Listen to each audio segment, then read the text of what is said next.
Welcome back, everybody. Today I'm going to be making more donuts, but this time I'm trying to achieve a Shipley's donut. And this is something that most Houston Texans know of. Shipley's has the melt in your mouth, chewy, soft donuts, and that's what I'm trying to achieve today.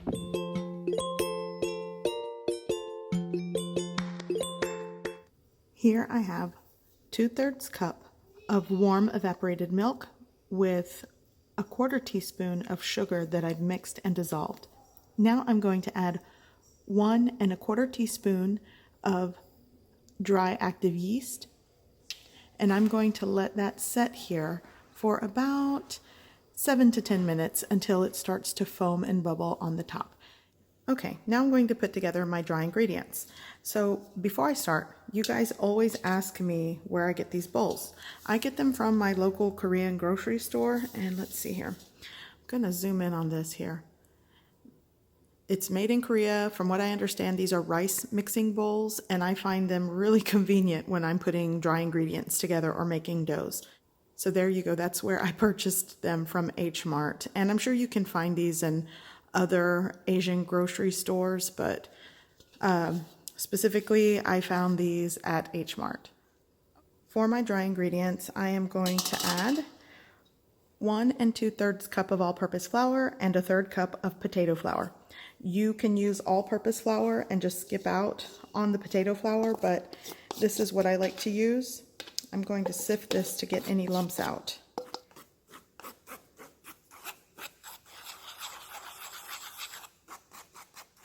Now I'm going to add 2 tablespoons of sugar, a 1/2 teaspoon of salt. Give that a mix. Whoops. But I'm going to add 2 tablespoons of melted butter. Here I have 1 large room temperature egg, and I have my yeast, milk, sugar mixture.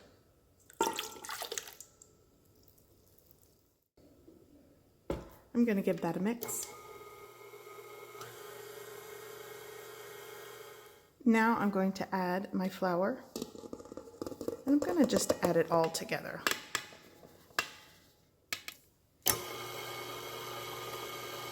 I'm going to start off slow, and then I'm going to work the speed up to combine it well until the dough comes together.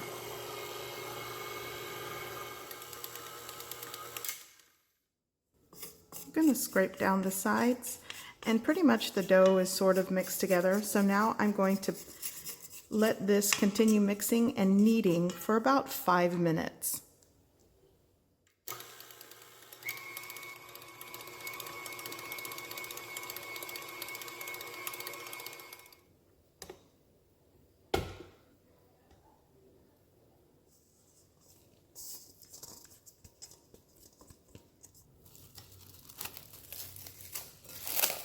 This is covered. I oiled the bowl. This is a very sticky dough, by the way. So if you're doing things by hand, just know that it's sticky. Okay, I'm going to place this in my microwave or in your oven in a non-drafty place until it doubles in size. The time may vary. At least an hour should work. But again, there's a lot of variables in your kitchen that might make the rest time longer. So you want to make sure it doubles in size. So my dough has definitely doubled in size, but here's what I'm doing differently. I'm going to do a double rise. So I'm going to flour my work surface, knead it for about 5 minutes by hand, and it is going to be sticky, guys. Yep, but take a look at that.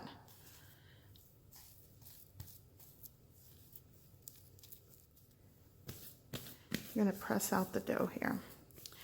Just going to press out all of that development of gas in my dough, and I'm going to knead this, and I'm going to work the gluten up again, and I'm going to rest it for a second time. I want to show you. I'm taking my little spray of oil here. Instead of continuing to add the flour, I don't want my dough to dry out. I'm adding oil to this. So maybe that'll work better instead of the flour to keep that soft, moist texture that I'm looking for.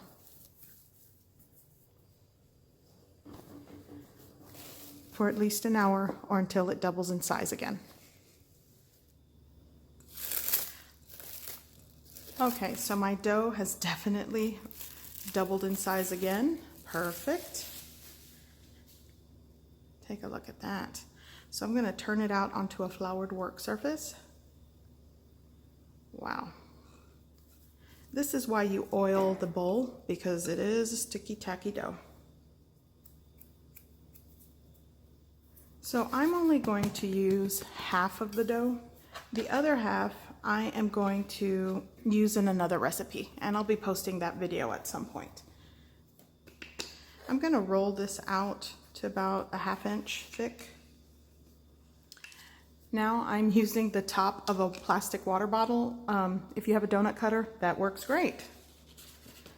And now I'm just going to go straight down. Now with the lid part, I'm going to cut the hole in the center.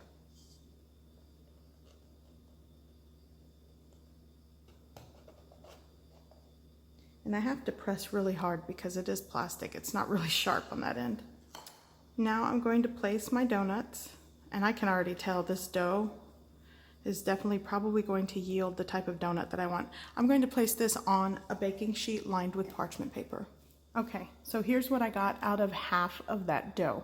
Now the full amount of dough will definitely give you 10 to 12 donuts with the little donut holes. So I am going to cover that with cling wrap, cover it with the towel, back into my oven for about 35 minutes. I'm gonna let the dough rest and the donuts rise again.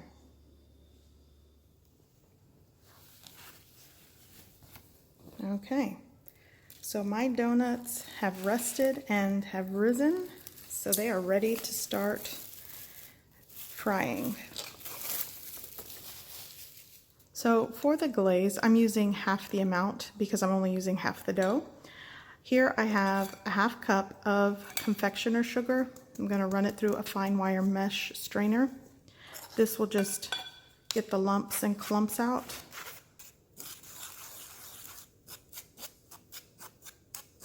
Now I'm just going to add some evaporated milk. You could use water or whole milk.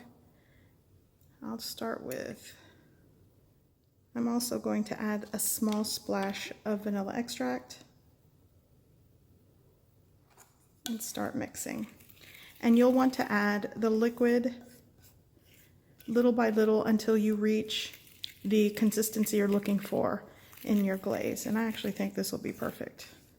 Okay, so I've discovered that a good fry temperature for donuts would be somewhere, in my last video I said around 325. I'm actually gonna fry it at a lower temp, somewhere around 310. 310 degrees Fahrenheit I think would work so that it doesn't get too dark brown before the inside cooks. So I'm going to take my donut carefully, place it right into the oil, and you can see it's a gentle fry. And if you need to adjust it, right now I have it on a medium-low setting on my stove. That's my son. And this is going to take less than a minute to fry.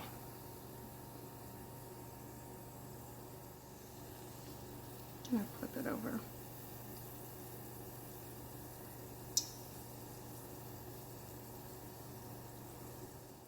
So I flipped this donut twice. It cooked less than a minute, so I'm going to get it out of the oil.